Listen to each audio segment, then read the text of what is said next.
Successful people come in all ages, shapes, sizes, and colors, but they all have one thing in common: a winning attitude.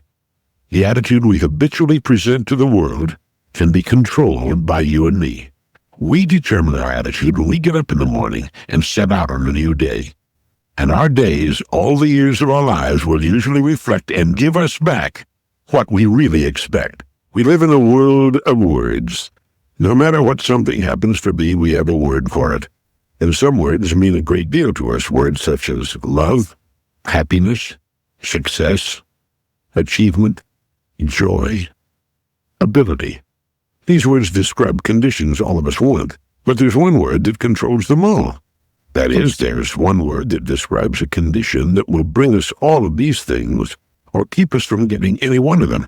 It's been called the most important word on earth.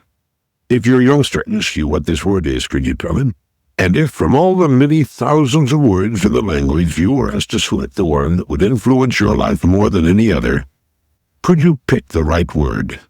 I call it the magic word, and I've talked about it before. In our language, it's pronounced attitude. Once we're grown and on our own, this word actually controls our environment, our entire world. You see, if your attitude toward the world is good, you'll obtain good results. If your attitude is excellent, you'll obtain excellent results.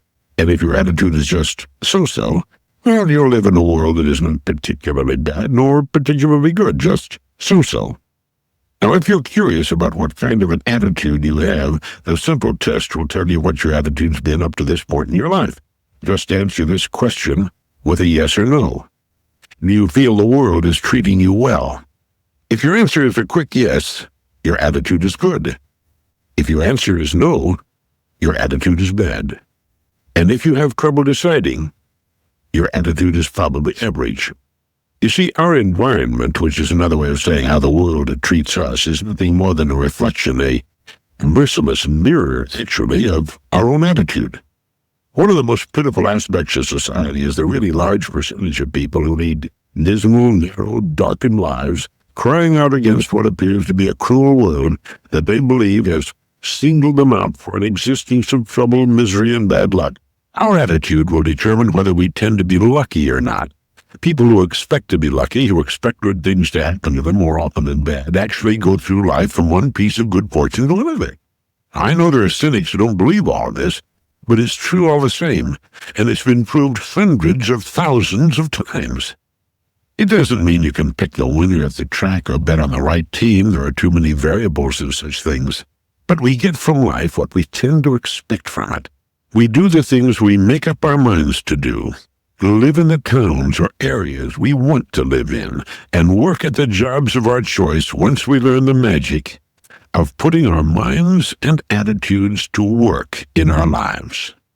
The person with the attitude that he can't do something will seldom do it. The person who believes he can does. Perhaps not the first time, but his attitude gives him the confidence to stay with it until it's been accomplished. When I was starting out to build my business, I used to call on advertising agencies in Chicago. I met a lot of receptionists and telephone operators.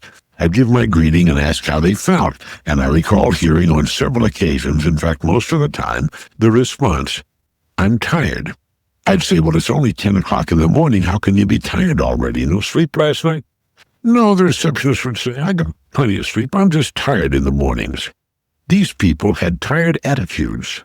They expected to be tired. But if they were leaving on vacation that morning or a special weekend were coming up, chances are they'd get up feeling great. Nearly every time I've started something of some size and risk, I've had people tell me not to try. "You'll just lose your shit," they'd say. They had losing attitudes. I never gave it a thought, and you'll find that typical of people who get things done. They may proceed with great caution and care and go to great lengths to avoid making any unnecessary mistakes, but they fully intend to win, and when they do, with an attitude of failure, we're whipped before we start. Successful people come in all ages, shapes, sizes, and colors, but they all have one thing in common: a winning attitude. I ran across a quotation by Norman Cousins I thought you'd find interesting.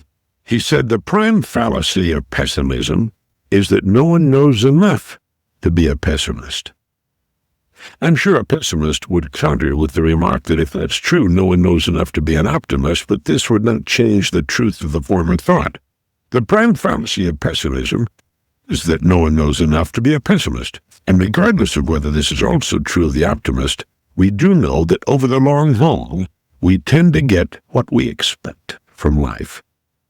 Because we tend to get what we really expect from life, it makes a lot of sense to choose to be optimistic rather than pessimistic.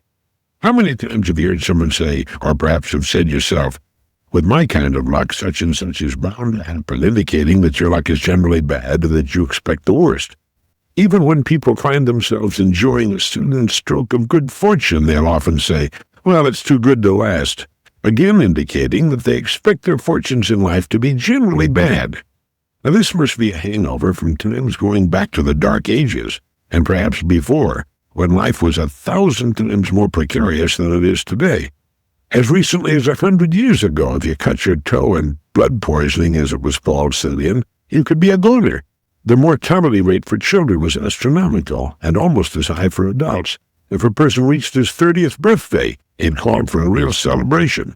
In fact, birthday celebrations for any age took on importance, simply because getting from one to another was no little achievement. Now couple this with the almost total ignorance of the times, widespread illiteracy, and lives governed by superstition, and you can understand why people tended to be slightly on the pessimistic side, but that's in the past. And even then, it was the optimists who were responsible for what little forward movement occurred. Pessimists aren't builders. They're more often stumbling blocks. Instead of looking for the reason something can be done or tried, they tend to look for reasons why it won't work. A pessimist is a real reactionary. He tends to go backward. He resists anything new and untried. He's the person who says the bottle is half empty instead of half full, or that the weather is partly cloudy instead of partly sunny. He dwells on his past failures and forgets his successes. He'll come up with 100 reasons for not doing something instead of a single good reason for doing it. He likes to say no to people, and as a result, says no to life. And getting back to that quote of Norman Cousins, perhaps the biggest fault of a pessimist is that he thinks he knows more than he does. He doesn't know about the power of enthusiasm and a good attitude. He won't move forward until all the lights ahead turn green, and thus never moves, because all the lights are never green at any one time. A person has to learn to be a pessimist. Children are the most wonderful optimists and think anything at all is possible. It must be in their home that so much of this natural enthusiasm dies or is killed. As George Santana said, we must welcome the future, remembering that soon it will be the past. And we must respect the past, remembering that once it was all that was humanly possible. Let me quote something to you found in Carl Sandburg's account of the Kansas sodbuster. Who was that early sodbuster in Kansas? He leaned at the gatepost to study the horizon and figured what corn might be next year, and tried to calculate why God ever made the grasshopper, and why 2 days of hard winds smothered the life out of a stand of wheat, and why there was such a spread between what he got for grain and the price quoted in Chicago and New York. Drove up a newcomer in a covered wagon. What kind of folks live around here? Well, stranger, what kind of folks was there in the country you come from? Well, there was mostly a low-down, lying, thieving, gossiping, biting lot of people. Well, I guess, stranger, that's about the kind of folks you'll find around here. And the dusty gray stranger had just about blended into the dusty gray cottonwoods in a clump on the horizon when another newcomer drove up. What kind of folks live around here?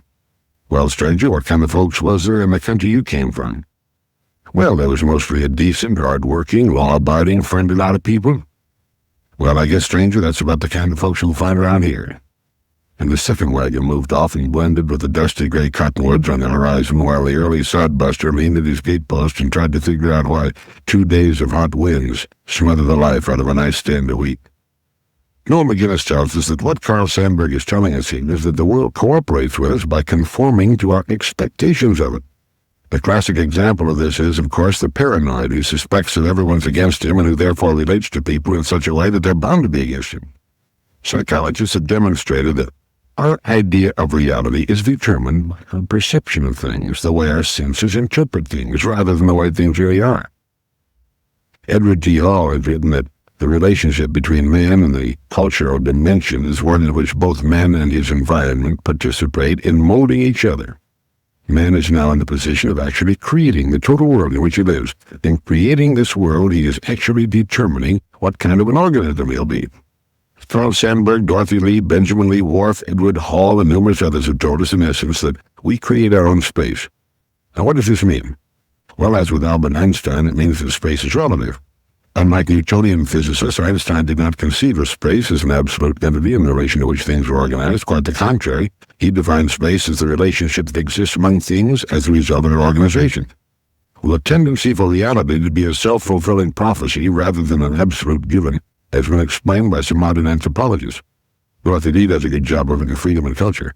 And what all this means for you and me is that our individual worlds will respond to us in the way in which we see them. They will become for us what we expect of them. We are the creators of our own surroundings. The saddest days of our lives are those days in which we can find nothing to be enthusiastic about. I think you can say that a person's enthusiasm is in direct proportion to the importance of what it is he's looking forward to. Thus, there are all sorts of degrees of enthusiasm. People tend to be mildly enthusiastic on Fridays simply because it's the last day of the week and they've got a free weekend coming up. People tend to be more enthusiastic about going home after work at night than they are about leaving for work in the morning. But the most fortunate people on earth are those who live most of their lives in a state of energizing enthusiasm. And you know what the key to enthusiasm is? Well, there are two keys, really. One comes from learning, the other comes from accomplishment. Learning new things tends to keep our enthusiasm high. Perhaps this explains the natural enthusiasm of children. If you've paid much attention to children, you've noticed that they're naturally enthusiastic and they're naturally happy. The reason adults tend to lose a lot of their enthusiasm for living is that they usually stop learning. As soon as school's over, they take the stand, consciously or unconsciously, that they know enough. Any learning they do from that point on, they do passively through the natural passage of time and experience, or again, passively through the media of newspapers, radio, and television. If new learning comes to them, it does so largely through no effort, or at least minimal efforts on their part. Learning little that is new or interesting, their lives become repetitious and settle down into well-worn grooves. They see the same people and go through the same motions every day, and gradually or quickly or all or most of the enthusiasm fades from their lives. The second key usually ties in with the first, the second key being accomplishment. It's really hard to accomplish something new without first learning something new, even if the accomplishment is limited to improving one's golf game or making furniture in the basement. But we're enthusiastic when we're working on a project we want to complete or master. The key word there is want. It has to be something we want very much to do, as opposed to those duties and projects we must do whether we like them or not. Did you ever look at a dog's face when he's chasing a rabbit? It's the happiest, most alert expression you'll ever see in your life. He's got something wonderfully worthwhile to do, and he's having the time of his life trying to do it. You'd hardly know it was the same dog you saw snoozing and twitching on the back porch before the rabbit came into the picture. He couldn't even keep his eyes open then. It's the same with people. The rabbit may be different for each of us, but it's our job to flesh it out. The word enthusiasm comes from the Greek word entheos, which means the God within. And the happiest, most interesting people are those who have found the secret of maintaining their enthusiasm, that God within. I'd like to read something to you that was written back in the year 1917. It was written by Bruce Barton, who lived to head one of the world's largest advertising agencies, who also won a seat in the United States House of Representatives. The fact that this story was written in 1917 is not important. It's as true today as it was then. Bruce Barton wrote, "A little while ago, I was in charge of a large organization of salesmen. My chief sent me to a Midwestern city to appoint a manager for that territory. There were two candidates. We had their records in detail, but we had never met either of them. I was to look them over, form my judgment, and appoint the better man. I met one in Cincinnati, the other in St. Louis. The man in Cincinnati said to me, 'What does this physician pay?'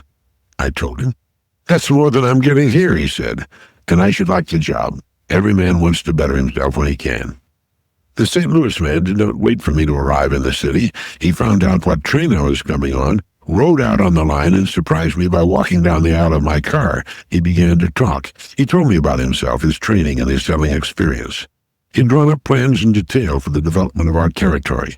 He told me how many men he expected to have working by the end of the year, and just how he thought he could increase our volume of business. I had to hire him finally in order to get a chance to go to bed that night. And in his enthusiasm, he forgot to ask me, and I forgot to tell him what the salary would be. The first man had wanted a better job, which is commendable enough, but I hired the man who was enthusiastic about the opportunity. Napoleon's adversaries used to speak of him as the 100,000 man, meaning that his spirit infused into an army was equal to an additional 100,000 troops. They criticized his tactics. They accused him of disregarding all the rules of successful warfare, yet he won, and they lost, because his enthusiasm carried his soldiers to impossible achievements. Encourage your children to express their enthusiasm and delight. Let them believe that the world is full of wonderful things and they themselves full of splendid possibilities. They can learn self-repression in later years, but enthusiasm once lost is lost forever. Men are nothing, said Montaigne, until they're excited, and Montaigne was right. Well, that's the story that Bruce Barton wrote in 1917, but you can haul it out 100 years from now and its lesson would be just as valuable. We should never lose our zest for living, our excitement and enthusiasm, our curiosity and our desire to know. The person who does is certainly blind to the world, its miracles and possibilities, and his own possibilities. And when we put a damper on a child's enthusiasm, we're repressing one of his most valuable emotions. You know, the world is as exciting today as it was when we were children. The trouble lies in the fact that we tend to lose our children's eyes, and because of it, our enthusiasm for life. How would you answer the question, why are you here? Go ahead and ask the question, why am I here? Do you know? Dr. Albert Einstein was asked to answer that question, and he did. Do you know what he said? Well, I'll get to it in a moment. You know, it's been said that if the universe is an accident, we are accidents. But if there's meaning in the universe, then there's meaning in us also. And since it is believed that Dr. Einstein understood more about the laws governing the universe than any person who ever lived up until his time, let's go to him for some answers. He believed there was some sort of meaning in the way things are. He was sure of it. He said, the more I study physics, the more I'm drawn toward metaphysics. The word metaphysics simply means beyond physics, the study of what is beyond measure, the invisible forces, work. Getting back to Einstein, if you haven't done so, you would enjoy reading Einstein, The Life and Times by Ronald W. Clark. Albert Einstein was so remarkable a man that it was as if he had arrived on this planet through some mistake in celestial navigation, and as a result, devoted his life to solving the problems of time and space so that the mistake would not be repeated. Dr. Einstein belonged to no formal religion or sect, yet he was a deeply religious man in the cosmic sense. He believed that such magnificence and colossal order, the great cyclotron of the universe, as Ronald Clark puts it, could not have been an accident, and he addressed himself to the purpose of life. He answered the question, why am I here? As well as it has been answered, I believe, when he said, man is here for the sake of other men only. Now, he used the word man in its classical sense, the idiomatic man, meaning human beings of both sexes, of course. So he said that we are here for the sake of others only. Is that the way you would have answered it? Do you believe that you are here solely to serve others, and through serving others, are being served and enjoying life as a result? We are here for the sake of serving others only, and to the extent that we serve others where we know the joy of living. To many that'll sound silly and square, but that's what it comes down to nevertheless, and sometimes it takes a long time to learn the truth of it. Millions never learn it, and grow old in querulous discontent, wondering what went wrong with their lives. Our rewards in life will always be in direct proportion to our contribution. This is the law that stands as the supporting structure of all economics and of our personal well-being. Unfortunately, most people either don't know about this wonderful rule or think that somehow it applies only to the other guy. Most people believe we should have speed limit signs too, but that they're for other people who don't know how to drive as well as they do. Let's get back to the law of rewards equaling contributions. The law is in operation all the time, whether or not we know about it or go along with it. It's like an apothecary scale, you know, the kind with a crossarm on top from which depend two bowls on chains. A delicate and honest mechanism.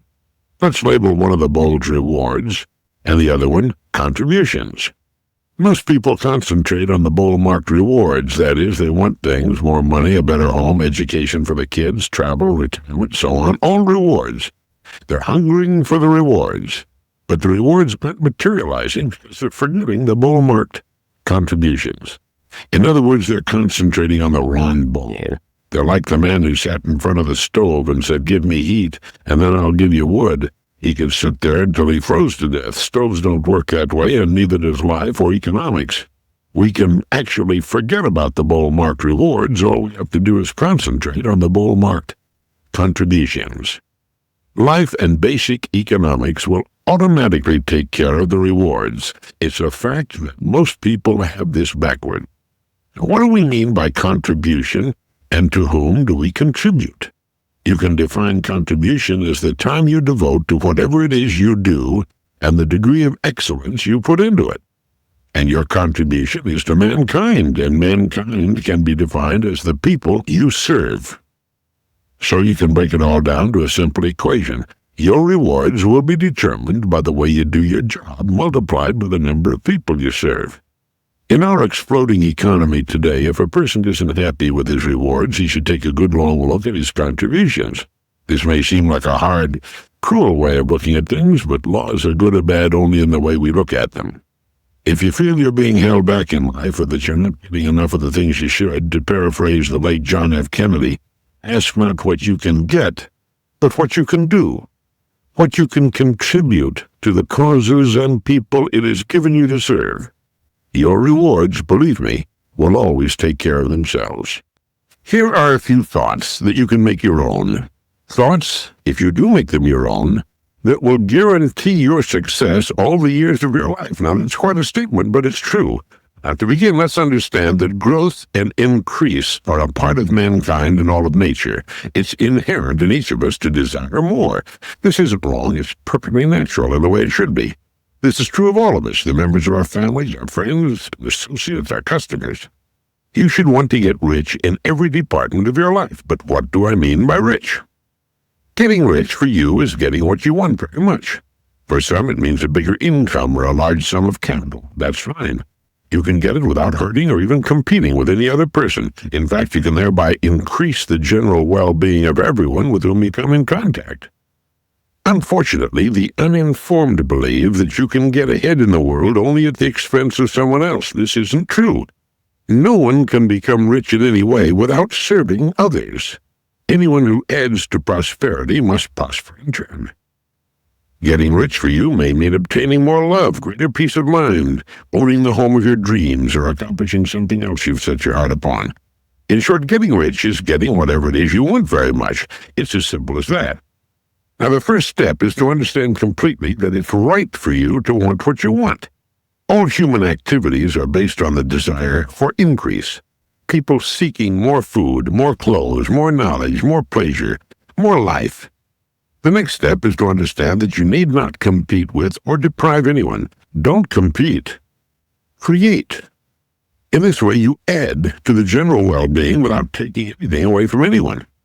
Remember to give to every person more than you take from him. Now, at first, this may sound absurd, so let's dig into it a little.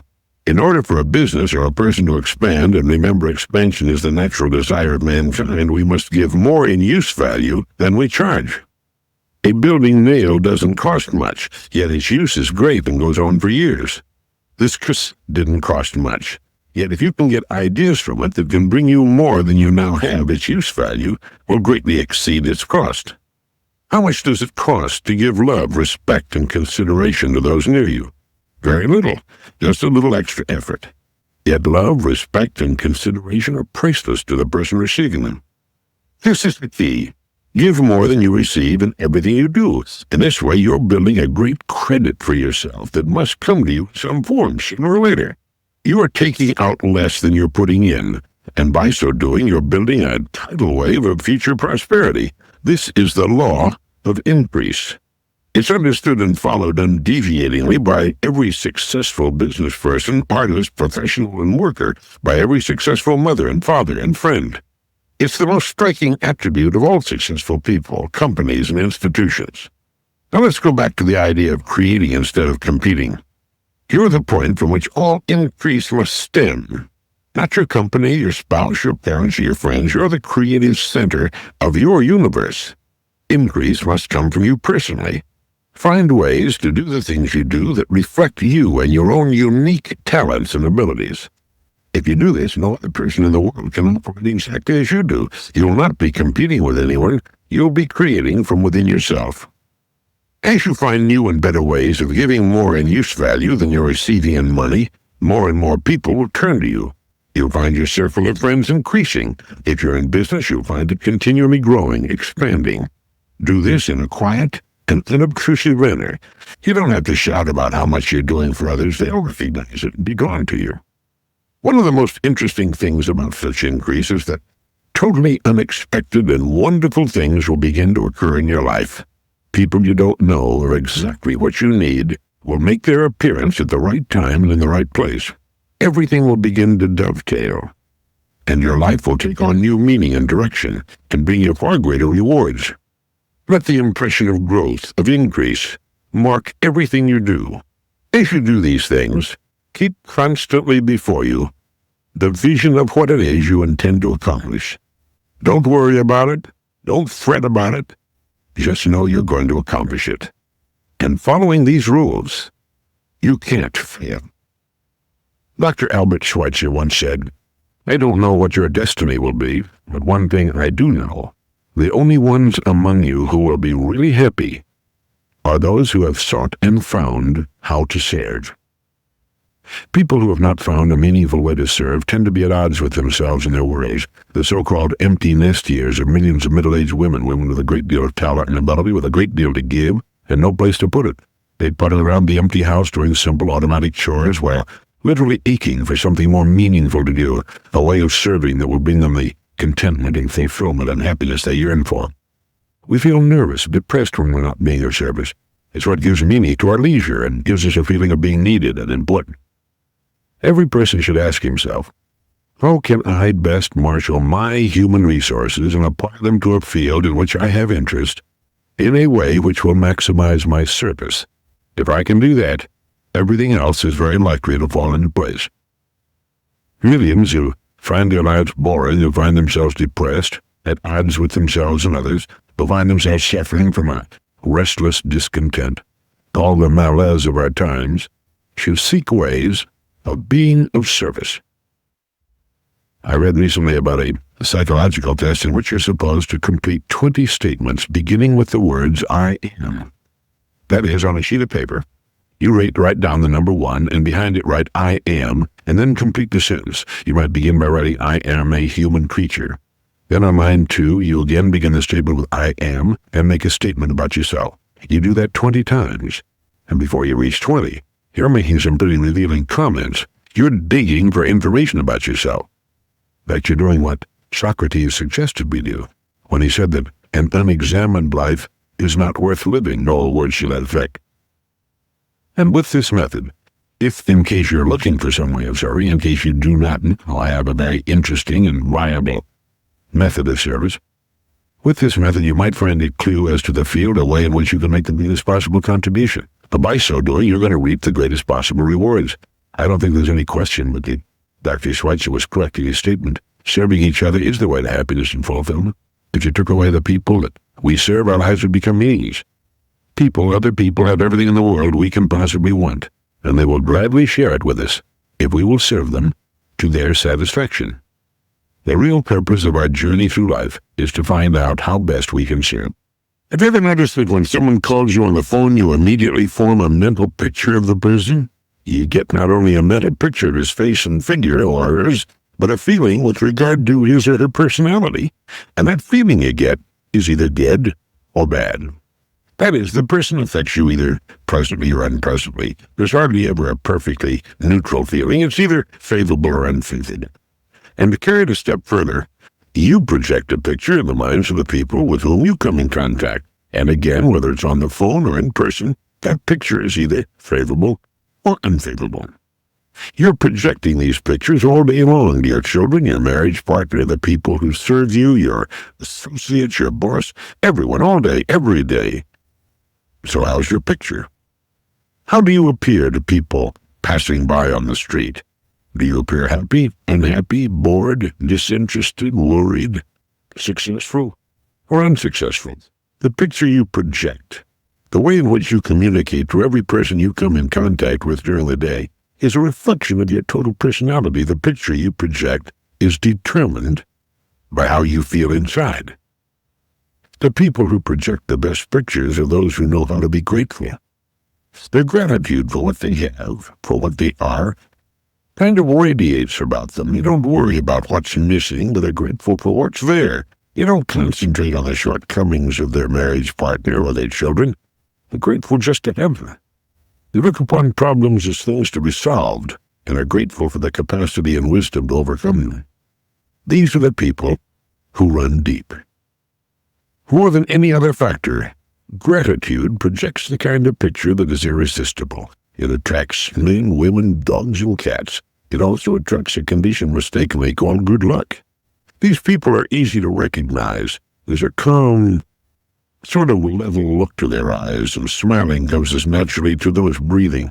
They don't complain about what's to be done. They simply do it, and do it well, and then start looking around for something else to do.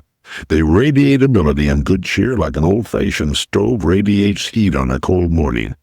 They project a great picture, and the world projects it back to them.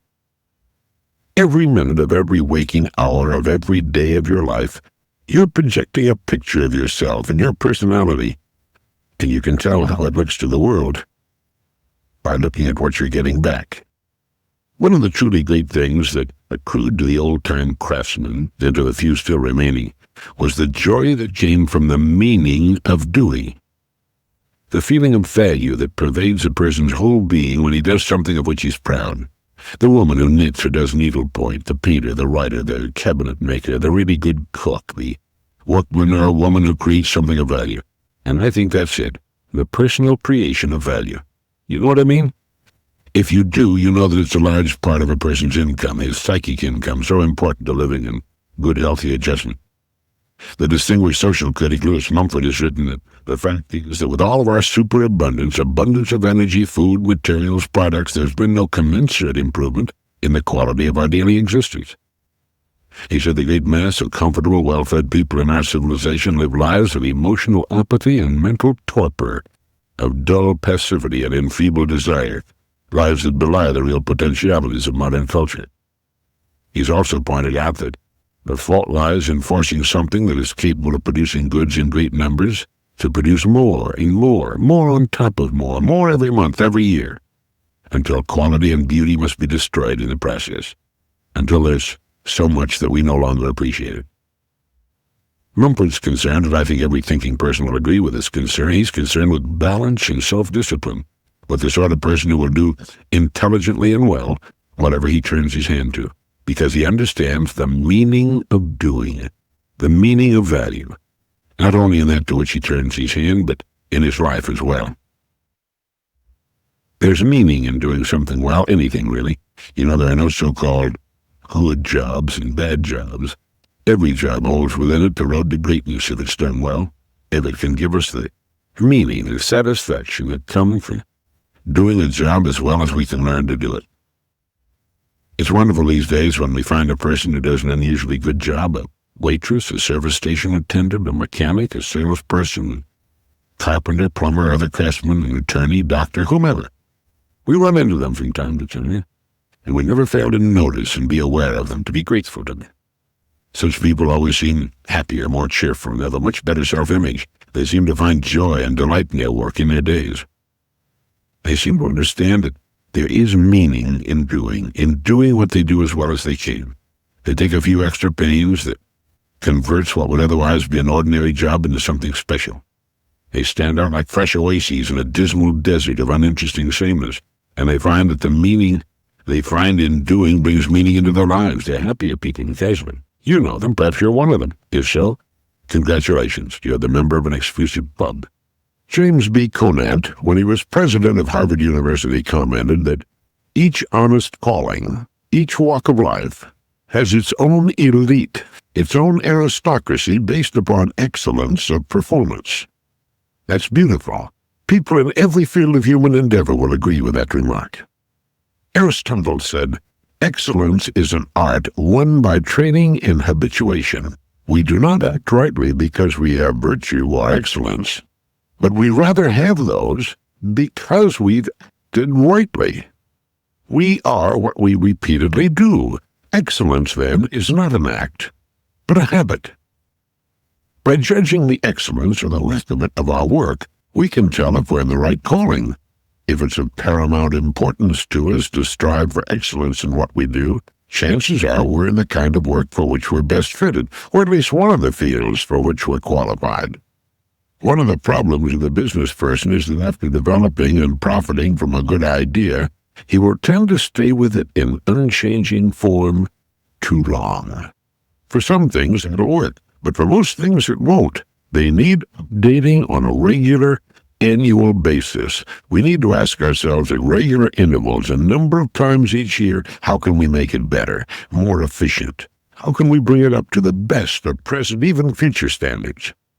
People will cling to an idea as though it's the best, if not the only idea they'll ever get. And when we're creating or building something, are we anticipating the future?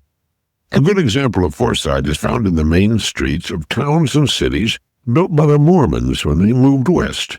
They were riding horses and driving wagons then, but they built broad, beautiful streets that easily accommodate that heavy automobile traffic of today. We tend to cling too long to past successes, systems, and methods. If it's working well today, look at it with the future in mind. We're seeing an accelerating rate of change unprecedented in history, and because so many businesses are still living in the past, there are yawning opportunities on practically every side. How many businesses in your town haven't made a single change in 20 years? In some cases, that may work. For example, a fine old restaurant is perhaps better now than ever because of its age and strict adherence to quality. But the business people of a community owe it to their customers and the community to keep abreast of excellence, to put part of their profits back into the business to accommodate changing times and tastes. As James B. Conant said, each honest calling, each walk of life, has its own elite, its own aristocracy based upon excellence of performance, and that applies to every field of human endeavor. We can develop habits of excellence in everything we do. We need to think in terms of excellence. We should demand it in what we buy and produce it in what we do. There's an old adage in the publishing and printing industry that goes something like this: the quality of your proofreading will be appreciated long after your speed has been forgotten. And the same principle applies to practically everything we do in life. Once we've finished a piece of work, whether it's a book, a symphony, a manufactured product, or even a sales presentation or a speech, the only thing that really counts is the quality and integrity of the completed product. Very few people who see, hear, or experience the finished work will know or even care how rapidly it was put together. The things we treasure in life are most often those things that were not produced in a hurry, and we can see a return to the old ways of quality first and speed second in many of the better products being marketed today. In this era of increasing pressures and tensions, it often seems that we tend to put an unjustified premium on how quickly a given job can be accomplished. And it's a good idea to pause once in a while to remind ourselves that in the final analysis, it's the quality of our work that's most important, not how fast we were able to turn it out. Some of the better furniture houses will keep you waiting months, maybe a year, for the furniture you order. They don't like to keep you waiting, but they won't compromise with quality, so if you want that particular item, you wait. There's a tremendous opportunity in virtually every field for the person of dedication who has the willingness to work, to succeed by turning out a truly quality product. There's a man of my acquaintance who earns all the extra money he can use by working as a handyman. He has back orders stacked a foot high. He charges a good rate for his work, but his work is really first-rate. It's excellent. No matter what you might need done around the house, painting or repairing of any kind, he can do it, and do it beautifully. As a result, he decides on his own income. He can live where he pleases and work where he pleases. He's got it made. There's nothing in the world that I can think of that cannot be made better, that cannot be improved on. When you find a way to improve on whatever it is, there'll be people waiting to buy it. Quality in a person or a product or a service is sought by everyone. You have only to think of what you'd most enjoy doing and find a way to do it better, to put in more quality, and you just might have everything else you want to. A friend of mine passed along to me an old out-of-print book entitled The Magic of a Name. It's about the beginnings of the Rolls-Royce automobile, written by Earl Nightingale and first published in 1938. It makes interesting reading, but the point that underlies the story is the fact that the originator of the Rolls-Royce automobile, Henry Royce, was an indefatigable perfectionist. He didn't invent the automobile, he just wasn't happy with it. He thought it was too noisy for one thing and too heavy and inefficient. And so it happened that in Manchester, England, on April 1st, 1904, there came into being a motor car unlike any other that had been seen or heard before. As Earl Nightingale put it, save for a gentle foot from its exhaust pipe, it made no noise at all. There was no clatter from the engine, no grinding from the gears and back axle. And this comparative silence in the days when the noise of a motor car had been likened with deadly accuracy to an avalanche of tea trays was something to marvel at indeed. At the wheel of this miraculous machine sat a bearded figure of some 40 years of age, whose piercing eyes were lit with a gleam of triumphant concentration. It was Henry Royce, later Sir Henry, the perfectionist. The trade name Rolls-Royce went on to become synonymous with anything excellent or outstanding. The Spitfires of the Battle of Britain in 1940, which had Rolls-Royce engines, were a big factor in winning that war. In fact, there's a beautiful stained-glass memorial window at the Rolls-Royce aircraft engine plant commemorating the pilots of the Royal Air Force, and it reads, "Who in the Battle of Britain turned the work of our hands into the salvation of our country." But the point I want to make is that to become successful and outstanding at something, we don't have to come up with something new. We need only find ways of doing it better. If you think about it, it's the key element in virtually all success stories. Hilton Hotels, Holiday Inns, Kentucky Fried Chicken, McDonald's hamburgers. The list is endless. If you want to succeed at something, just do it better. Henry Royce was so wrapped up in the business of producing a superior automobile, he would forget to eat for days at a time and sleep on a bench in the foundry.